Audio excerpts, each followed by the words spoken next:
नमस्कार दोस्तों, मेरा नाम है उज्जवल। आप देख रहे हैं माई पाठशाला। पिछले कुछ दिनों से एसएससी सीपीओ 2024 के AIR 1, AIR 02, AIR 03 इन बच्चों का चरित्र हनन बहुत जोरों शोरों पे चल रहा है। मुझे पता नहीं कि इन बच्चों का चरित्र हनन क्यों किया जा रहा है। कल रात को अभिनव शर्मा सर की एक वीडियो आई, वो देखी मैंने। वो चरित्र हनन की पराकाष्ठा थी। फिर सुबह सुबह मैंने AI 02 की जो है वीडियो देखी। उस बच्चे ने यूट्यूब पे वीडियो डाला और उस बच्चे का जो स्टेटमेंट था, उस स्टेटमेंट सुनने के बाद मेरे को पहली बार ऐसा लग रहा था कि सर ने कुछ गलत तो नहीं कर दिया। मैंने सर की हमेशा से बड़ी तारीफ कर रहा था, लेकिन आजकल सर कुछ बदले से बदले लग रहे हैं। पर ऐसा बदलाव क्यों? क्या ये जो नया प्लेटफॉर्म उन्होंने वापस से ज्वाइन किया है, क्या उस प्लेटफॉर्म का असर है कि उनके बिहेवियर में, उनके थिंक टैंक में, उनके सोच में बदलाव आ गया है? सुबह सुबह जब मैंने AI 2 की बच्चे की वीडियो देखी, तो बच्चा एक स्टेटमेंट जारी कर रहा था, तू है कौन बे? आप सोच के देखो कि अभिनव शर्मा सर को हम सारे शिक्षक, बाकी सारे लोग बड़े इज्जत से बातचीत करते हैं, लेकिन अगर किसी AI 02 के बच्चे ने अगर ये लाइन जारी कर दी कि क्यों माफ़ी मांगे, तू है कौन बे, अपने आप में बड़ा सवाल नहीं है? आपको नहीं लगता कि उन बच्चों का चरित्र हरण हो रहा है? चरित्र हरण, अगर आप सीक्वेंस देखोगे चरित्र हरण का, तो जैसे ही बच्चों का AIR 01, 02, 03 निकला, तो एक शिक्षक, हमारे सबसे लोकप्रिय शिक्षक जो है, उन्होंने वीडियो बना दिया कि असल AIR 01 कौन है। वही मानक समझाते हैं, वही नंबर समझाते हैं, वही गणित पढ़ाते हैं, लेकिन वो एक बात ये भूल गए कि AIR 1, 2, 3 जो एसएससी डिक्लेयर करती है सीपीओ के माध्यम से, उसका एक बेसिक नॉर्म्स है। उस नॉर्म पे जो खतरा उतरेगा वही AIR 01, 02, 03 निकालेगा। वो रिटर्न के मार्क्स के हिसाब से बिल्कुल नहीं है कि रिटर्न में आपके कितने मार्क्स आए उस हिसाब से AIR 01 होगा। क्योंकि जो बच्चे सीपीओ का एग्जाम दे रहे हैं, अगर उनको 1, 2, 3 बनाना है तो वही नॉर्म्स उनको पूरा करना पड़ेगा। अगर किसी चीज़ के नंबर्स ज़्यादा है तो उनको उसमें नंबर्स का एडवांटेज लेना पड़ेगा। अगर उसके पास सर्टिफिकेट है तो नंबर मिलेगा, तो बच्चों को मिला।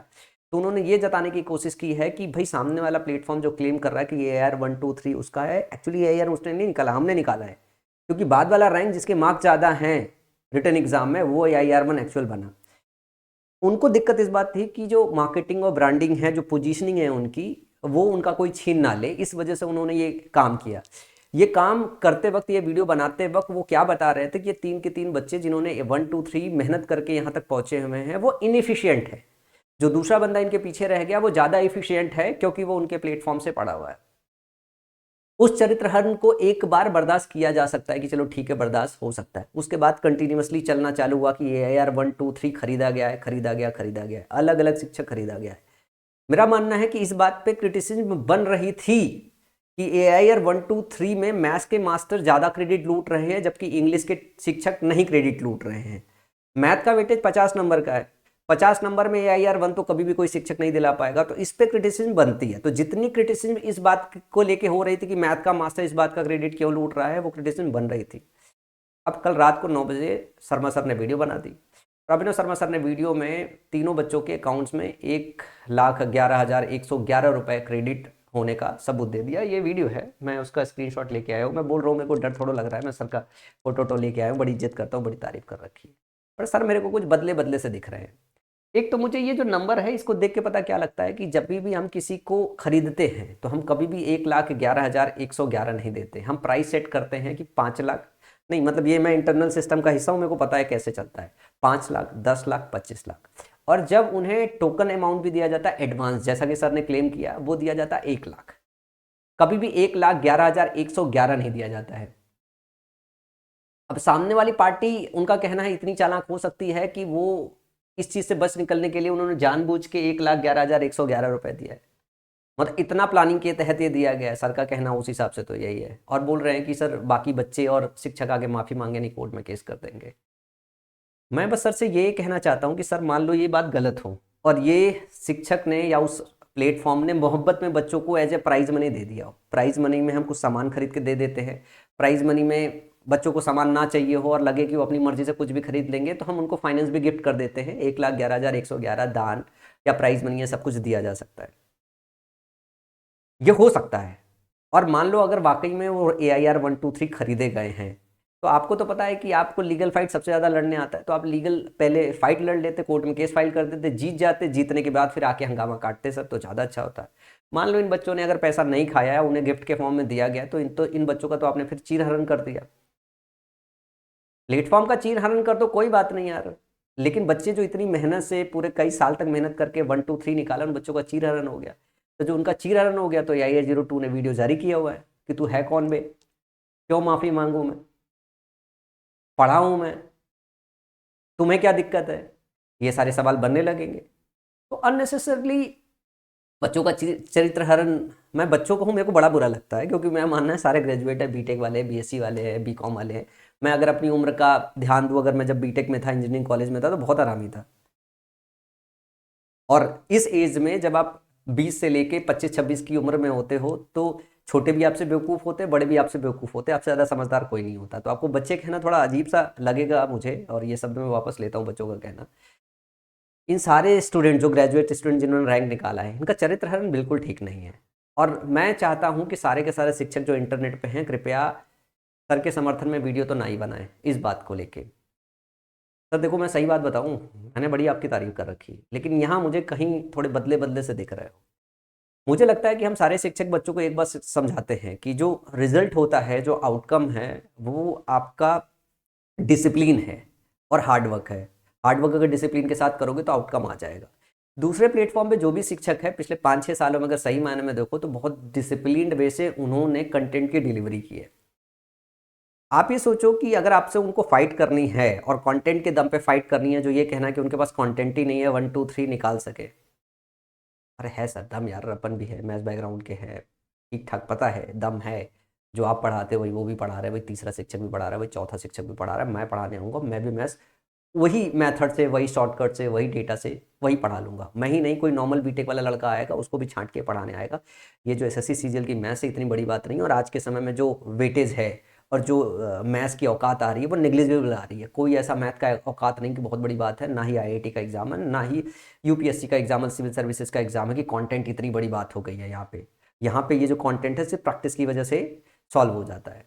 तो ऐसे में कंटेंट को लेकर क्रिटिसाइज करना सही नहीं है। मुझे लगता है कि सर कहीं ना कहीं आप डिसिप्लिन मिस कर रहे हो, वरना आपसे बेहतरीन शिक्षक ना था कोई, ना है, और ना शायद होगा। लेकिन कहीं ना कहीं पिछले कई सालों में जो आपके पढ़ाने का डिसिप्लिन था, वो मिस हुआ है।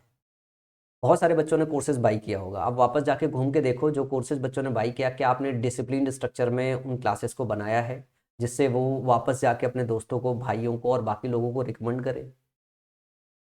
आप इस बात को गौर क्यों नहीं कर रहे हो कि जब आप मुद्दा उठाने के लिए आते हो तो 3.5 लाख लोग देखते हैं, जब आप पढ़ाने आते हो तो 2 3 हज़ार लोग ही लाइव देखने आ रहे हैं। ऐसा क्यों? जब 3.5 लाख लोग मुद्दे उठाने वाली बात पे आ रहे हैं, तो अगर कंटेंट में दम है, पढ़ाने के सिनर्जी में दम है, तो बाकी 10 हज़ार 15 हज़ार 20 हज़ार बच्चे भी तो लाइव देखने आ सकते हैं सर। मेरी बात सर कड़वी है, लेकिन आपको सोचना चाहिए इस बात को लेके। इन बच्चों का कैरेक्टर हनन करने से कुछ नहीं होगा। और इनका इस बार कैरेक्टर हनन करने में मैं आपको बता रहा हूँ कि सर कहीं ना कहीं जो है, थोड़ा सा आपका भी कैरेक्टर हनन होगा। पिछली बार जब ये SSC रिफॉर्म की लड़ाई चल रही थी, जब रामलीला मैदान में जो है सारे के सारे बच्चे लड़ रहे थे, और उस रात को जो आपने वीडियो बनाई, जो आपको गुस्सा आया, आप उस दिन थोड़ा रुक सकते थे। अगर उस दिन आप थोड़ा रुके हुए होते, तो शायद वो प्रोटेस्ट जमीन पे और उतरा होता, क्योंकि आप नहीं चाहते थे जमीन में प्रोटेस्ट हो, इस वजह से आपने वो वीडियो बनाई। लेकिन सच बात तो यही है कि वो प्रोटेस्ट और वो लड़ाई खंडे बस्ते में चली गई। अगर वो जमीन पे एक बार और प्रोटेस्ट सही से हो गया होता, तो शायद SSC से हम कुछ बदलाव उस टाइम पे ला सकते थे। लीगल लड़ाई और जमीन की फाइट दोनों जरूरी होती है, अगर आप हिस्ट्री पढ़ोगे तो। अगर आंदोलन के सिस्टम को नहीं बदला जा सकता, और कोर्ट की लड़ाइयाँ आपको ऑलरेडी पता है कि 5 6 साल 10 साल तक चलती है, डेट पे डेट मिलता रहता है, इतनी जल्दी सुनवाइयाँ नहीं होती है। कोर्ट में जाने का मतलब होता है कि एग्जाम 1.5 साल 2 साल और टल जाए, और 2 साल में 2 बार एग्जाम हो जाएगा, हर साल एग्जाम होता है। ऐसे में भले आधी सीटें धांधली है, तो अगले आधी सीट वाली मिल के भी काम हो जाएगा। लेकिन इसका 2 साल के बाद अगर अटक भी गया ना, तो इसका भी कोई फर्क नहीं पड़ता। 2017 का पेपर याद है, कितना देर तक डिले होता रहा, फिर 2019 का 18 का पेपर कैसे हुआ? डिले होने के बाद भी आउटकम क्या आया? SSC के फेवर में ही आया, कुछ नहीं हुआ उसका। और आपकी कल की वीडियो पे 23 हज़ार बच्चों ने लाइक कर रखा है। मुझे समझ में नहीं आता कि ये बीटेक वाले बच्चे, BSc वाले बच्चे, BCom वाले बच्चे जो है, ग्रेजुएट जो बच्चे हैं, क्या आंखें बंद करके आ रहे हैं क्या? आप सर से एक बार रिक्वेस्ट क्यों नहीं कर रहे थे कि सर मत करो, ये पढ़ाओ अच्छे से, बहुत अच्छे शिक्षक हो सर, पढ़ाने पे फोकस करो, इनसे कोई फायदा नहीं है। अब हम पढ़ना चाहते हैं, बहुत हो गया। हो सकता है जो आप बात कह रहे हो ये सब सच है, लेकिन मुझे लगता है कि पब्लिकली उनसे माफी मंगवाने के बजाय जो है, आपको इस पर कोर्ट केस करना चाहिए था, अगर आपके पास प्रूफ है तो।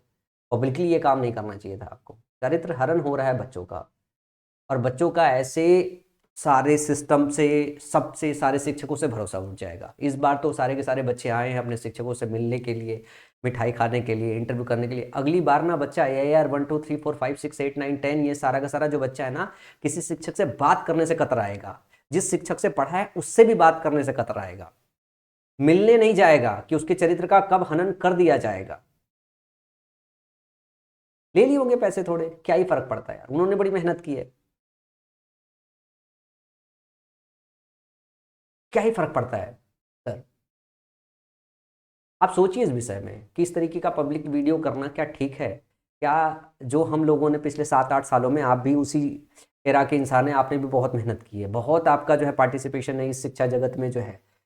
2017 से स्टार्ट किया मैंने इस चैनल को, हम सब लोगों ने मिलकर बहुत किया। 7-8 साल 10 साल में जो है सारे टेक के फाउंडर्स ने पुरानी जो ऑफलाइन की कोचिंगों की फीसेस थी, उन फीसेस के ऊपर सहूलियत कितनी मिली कि पहले हम हमारे समय में 50,000 दिए बगैर पढ़ नहीं सकते थे, और 50,000 फीस के बाद जाके कहीं दूसरा रहना पड़ता था, तब जाके अच्छा शिक्षक मिलता था। आज के समय में घर बैठे हुए 500 रुपये, 1,000 रुपये, 2,000 रुपये में बच्चे पढ़ाई कर पा रहे हैं। तो 8-9 साल हमने पुराने ऑफलाइन की जो इंडस्ट्री है, जो माफिया वाइज बना हुआ था, उसको कहीं हल्का किया, और एक सहूलियत मिली कि गांव का गरीब बच्चा भी, गरीब बच्चा बोले तो हम जैसा बच्चा भी पढ़ाई कर सकता है। इतना हमने इनोवेशन किया, सबने मिलके किया। लेकिन क्या अब वापस हम उसी इकोसिस्टम को जो हमने बनाया, क्या उसमें वापस गंद डाल दे, उसमें गंदगी फैला दे, रहता फैला दे, तो पूरे इकोसिस्टम को फिर से वापस गंद कर दे? और पिछले कुछ समय से क्या चल रहा है, यही चल रहा है। मुझे नहीं लग रहा है किसी और वर्टिकल के मास्टरों में इतनी गंदगी चल रही है जितना SSC में चल रही है, और SSC में स्पेशली मैथ के मास्टरों में जितनी गंदगी चल रही है। और जितने भी बच्चे इस वीडियो को देख रहे हो, आप लोगों को नहीं समझ में आता है क्या कि अब मैथ का वेटेज SSC में भी नहीं है, तो मैथ का जो मास्टर है वो कहाँ इतना जो है स्पेशल सा रह गया है? आप सही मायने में जरा देखो। इवन दो परमार सर चुपचाप शांति से पढ़ाते आए, पिछले 4-5-6 सालों से पढ़ा रहे हैं, जब यहाँ पे हो हंगामा हल्ला चल रहा है तो परमार सर 8-8 10-10 हजार बच्चों को पढ़ा रहे हैं और बच्चे शांति से पढ़ रहे हैं। तो सारे के सारे बच्चे ऐसे वीडियो का विरोध क्यों नहीं करते? चाहे वो मेरी तरफ से हो, चाहे वो अभिनव शर्मा सर की तरफ से हो, चाहे आदित्य सर की तरफ से हो, चाहे किसी भी शिक्षक की तरफ से हो। इन वीडियोस का विरोध आप सारे के सारे लोग उसी कमेंट सेक्शन में मोहब्बत के साथ क्यों नहीं करते? लाइक दबा के, वाह वाह करके कि हाँ सर बहुत सही किया, पेल दो सर, पेल दो सर, AIR 1 2 3 एक्सपोज कर दो। ये एक्सपोज वीडियो देखने में आप सबको कितनी मजा आती है, पता नहीं किस डायरेक्शन में जाएगा ये। यार मुझे लगता है कि मैं इन सब चीज़ों से बाहर निकलना चाहता हूँ। मैं ये सर को पर्सनली मैसेज करके भी कह सकता था, पर कल रात को उनकी वीडियो छूट चुकी थी। मैं भी अपना ओपिनियन जारी करना चाहता था कि मुझे लग रहा है कि इंडस्ट्री गंदी हो रही है, ये जगह गंदा हो रहा है, और SSC वाले मास्टर थोड़ा ज़्यादा ही गंदा कर रहे हैं, और SSC वाले मैथ्स के मास्टर थोड़ा ज़्यादा ही गंदा। अब मुझे लगता है कि 17 से लेके 19-20 तक हमने काफ़ी अच्छा काम किया, बहुत डिसिप्लिन होकर पढ़ाया, और 20 के बाद से जो है कुछ ट्रेजेडी घटी हमारे पास, उसके बाद हम कभी डिसिप्लिन होकर नहीं पढ़ा पाए। उसके बाद कई बार ऐसा नहीं कि हमने कोशिश नहीं की, हमने अलग अलग टीचर्स को टीम में शामिल किया, डिसिप्लिन होकर काम किया, पर शायद वो डिसिप्लिन स्ट्रक्चर में जो काम है आप सबको उतना पसंद नहीं आया। मैं उसमें कंटिन्यूस ट्राई कर रहा हूँ कि मैं और मेरी टीम जो है इस चैनल पे आपको पढ़ाने पढ़ाने का जो प्रोसेस है उस पर फोकस कर पाए, कंटेंट कंटेंट डिलीवरी के सिस्टम में हम अपने चेंजेस कर पाएँ, जो टीचर का सिलेक्शन है वहीं वहाँ पे कहीं अच्छा चुनाव करे जो आपको एकदम ईमानदारी के साथ बैठ के कंट्रोवर्सी रहित जो है आपको कंटेंट डिलीवर कर पाए। अभी मेरा फोकस यही है। मंडे से मैं और अनुभव सर प्लान कर रहे थे, एक GS के शिक्षक को हमने टीम में शामिल किया हुआ है, एक और शिक्षक है जो IIT BHU से BTech है, 3 बार SSC CGL का एग्ज़ाम निकाल के छोड़ दिया है, फिर फाइनली MBA करने गए, MBA के बाद उन्हें कुछ नहीं समझ में आया, फिर से SSC का पेपर दिए, GSO बन गए, 100% स्कोर करके बैठे हुए हैं, और उनको हमेशा से पढ़ाना था। कई बार उन्होंने पढ़ाने का ट्राई किया, पर पता नहीं क्यों बच्चों की तरफ से रुझान नहीं मिला। वो कब से मेरे को मैसेज पिछले 2-3 सालों से कर रहे हैं कि सर यार मेरे को पढ़ाना है, मैं यहाँ नहीं रह सकता, मेरा दम घुट जाएगा, तो क्या आप मुझे पढ़ाने दोगे? तो मैंने कहा बिल्कुल आ जाओ। तो वो उन्होंने कहा कि सर मैं ज्वाइन करता हूँ, उन्होंने रेजिग्नेशन दे रखा है, 1 जनवरी से वो ज्वाइन करने के लिए बोल रहे हैं मुझे। तो मैंने उनको बोला बहुत स्वागत है, मैं चाहता हूँ आप जैसे शिक्षक आएँ, बच्चों को और पढ़ाएँ, डिसिप्लिन स्ट्रक्चर से पढ़ाएँ। तो मैं अपनी टीम को स्ट्रेंथन करने की कोशिश करूँगा अगले 1-2-3 महीने में जो है, ताकि हम आपको सही कंटेंट डिलीवर कर पाएँ। और अंततः बस मैं यही कहना चाहूँगा कि अभिनव शर्मा सर थोड़े से बदल गए हो, एक बार रीथिंक करो जो है कि आपकी जो वीडियो है आप किसी दूसरे साइड में आ रही है, वो बच्चों को हितों में नहीं होगी, और इस तरीके का AIR 1 2 3 वाले बच्चों का चरित्र हरण करना बिल्कुल ठीक नहीं है। आप सारे बच्चे कैसा सोचते हो नीचे कमेंट सेक्शन में बताइएगा जो है।